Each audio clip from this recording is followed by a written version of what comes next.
Friends, അപ്പോൾ നമ്മൾ ഇന്ന് കാണാൻ പോകുന്നത് ജാബോട്ടിക്കാബയിലെ തന്നെ മറ്റൊരു വെറൈറ്റിയാണ്. ഇതാണ് എസ്കാർലൈറ്റ് എന്ന വെറൈറ്റി. കായകൾ നിൽക്കുന്നത് കാണാം. അതിൻ്റെ എന്താണ് റെഡ് ഹൈബ്രിഡിൽ നിന്നും ഇതിൻ്റെ പ്രത്യേകത, ഇത് എങ്ങനെ മനസ്സിലാക്കാമെന്ന് ആർക്കെങ്കിലും മനസ്സിലായിട്ടുണ്ടെങ്കിൽ ഒന്ന് കമൻറ്റ് ചെയ്തേക്കണേ.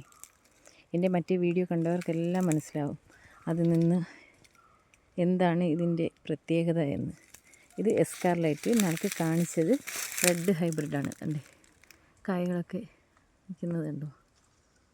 എല്ലാം ഡ്രമ്മിൽ തന്നെയാണ് വെച്ചിരിക്കുന്നത്.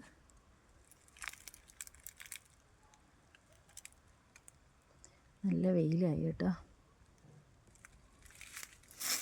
ഇപ്പോൾ മക്കളെ മാത്രമല്ല കിളികളും കൊണ്ടുപോക്കുന്നുണ്ട് കേട്ടോ.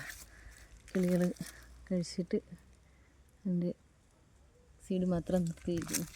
സീഡൊക്കെ അവർ കഴിക്കും.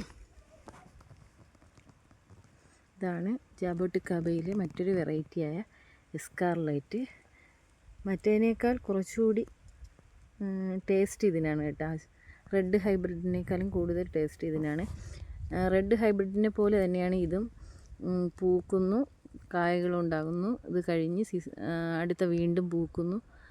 അങ്ങനെയാണ് പോകുന്നത് എപ്പോഴും. അതുകൊണ്ട് എപ്പോഴും കായ്കൾ കാണും. കണ്ട, ഇതിൽ തന്നെ കണ്ട അടുത്ത പൂ വന്നുകൊണ്ടിരിക്കുന്നു.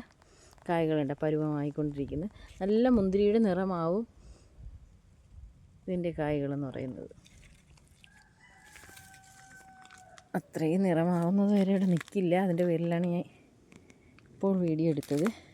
അപ്പോൾ ഇതാണ് ജാബോട്ടിക്കാബയിൽ എസ്കാർലൈറ്റ് എന്ന വെറൈറ്റി.